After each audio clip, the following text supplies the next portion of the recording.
Jordan! Jordan?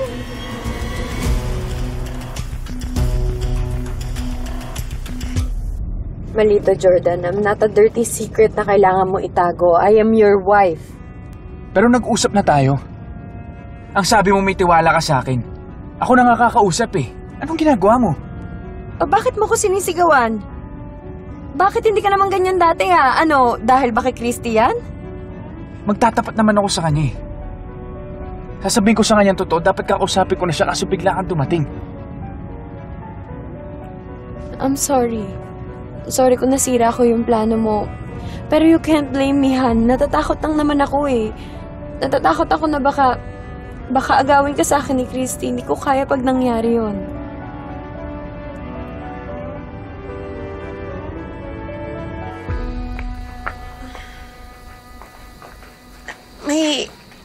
May emergency daw sa work. Mamaya na lang daw kami mag-usap. Yun naman pala. So, anong gusto mong gawin ngayon, anak? Come on, let's go shopping. Kailangan ka nang mamili ng mga gamit mo. Pero kasi kung tungkol sa negosyo, mali eh. Parang, di ba dapat ikaw yung ipadala niya? Tsaka, bakit mas nakakasama ka pa namin? Tapos si Jordan laging wala. Saan ba talaga siya nagpupunta? Pasensya ka na, Christy, ha? Meron kasi kaming client na sobrang hirap pakisamahan. I gave up on that client. Nag-decide na lang ako na si Jordan na lang makikipag-usap sa kanila. Sorry talaga. Huwag kang mag-alala, babalik naman yun eh. Mag-uusap din kayo.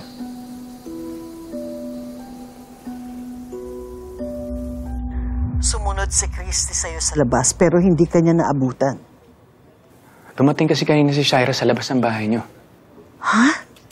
Oo, kaya hinatid ko muna pa uwi. Baka mamaya makita pa to ni Christy. Tama na rin yung ginawa mo para hindi naman magulat ang anak ko. Pero Jordan, kailangan na mag-usap na kayo ni Christy pagbalik mo dito. Nakakahalata na ang anak ko sa mga palusot natin.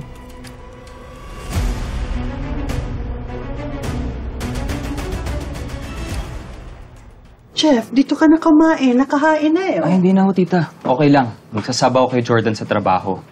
Para makapag-usap na sila ni Christy. Christy, pasensya ka na kung hindi ako nag-step up agad, ha. Hayaan mo, pababalikin ko agad si Jordan. Salamat ah. Oh, paano? Sige na. Nauna na ako. Sige. Pwede pa. Mag-iingat ka. Christy. Ingat.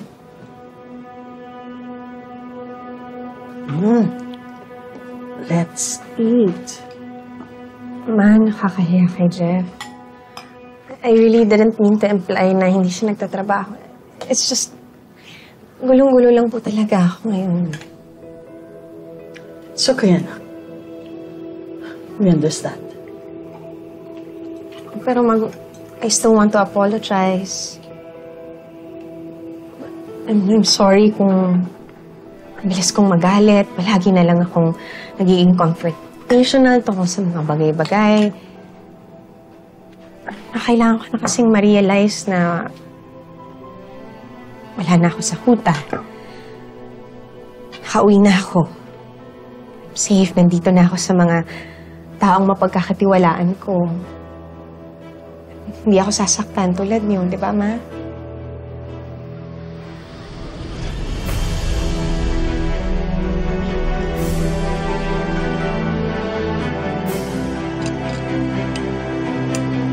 Wala na ako sa kuta.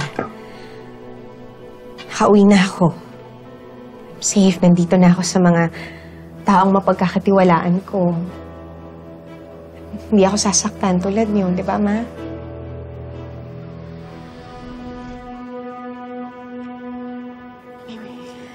Of course, anak.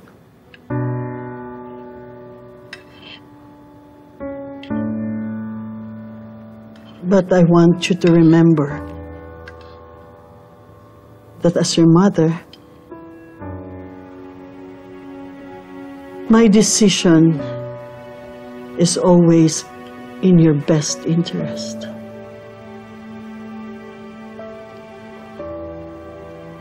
And I will do everything to shield you from pain. Dahil mahal na mahal kita.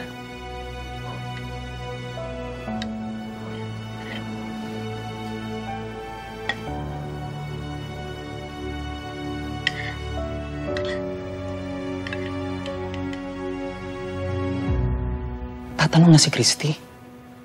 Tama naman siya eh. Kung trabaho yung inaasikaso mo, di sana ako'y gumagawa. Wala na tutol eh. Nahalata na tayo. Ano ba nangyari doon sa usapan niyo ni Shaira? Siyempre nagalit. Yung iyak na iyak. Tinanong niya ako kung minahal ko daw ba talaga siya. Pinaalala pa sa akin lahat ng mga pinangako ko. Alam mo naman eh, importante din sa akin si Shaira. Ayaw ko siyang saktan. Pero ayaw ko din saktan si Christy. So ano sinabi mo sa kanya? Alam mo sa totoo lang, Tol. Sana hindi na lang nangyari lahat ng to eh. Sana hindi na lang nawala si Christy. E di sana masaya pa rin kami ng pamilya ko. Ano tol, sa sinasabi mo ngayon, alam ko si Christy lang yung mahal mo. Ano, naiintindihan kita. Naiintindihan talaga kita. Pero sana naman, tol, tapusin mo agad yung kay Shaira. Kasi mas lalo lang siya masasaktan. Hindi lang ako nakita ni Christy. Nahuli pa ako ni Jordan, di ba? Buisit! Oh, ano nangyari? Nag-away kayo? Malamang! Eh, paano naman kasi? Alam mo, buti na lang talaga nalusutan ko din yon. Kasi, siguro naramdaman din ni Jordan na mas grabe naman yung atraso niya sa akin, di ba? Ama ka na kaya, girl. Alam mo, baka maubos pa yung ligtas points mo dyan kay Jordan.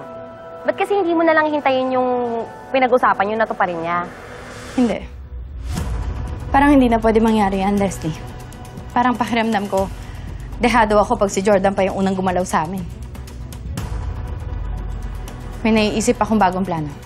Shay, ano na naman yan? Alam mo, nakakatakot ka na.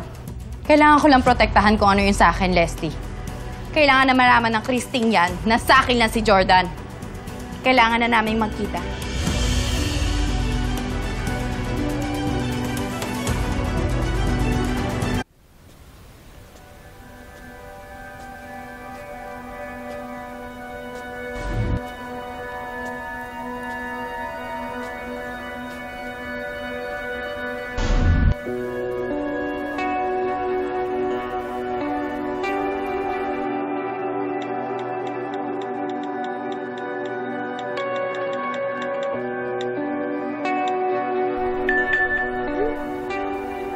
Gusto mo bang malaman ko anong sikreto ng asawa mo?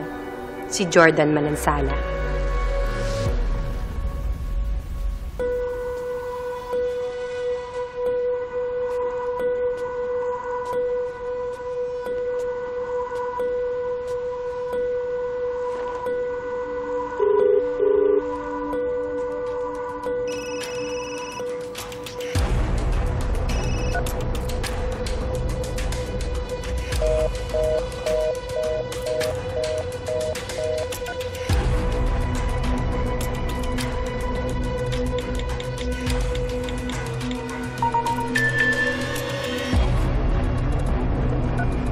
Sino ka?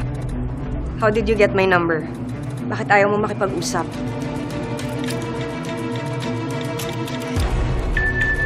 You don't need to know me. You should know what your husband is up to. Go to this place tonight, 7 p.m.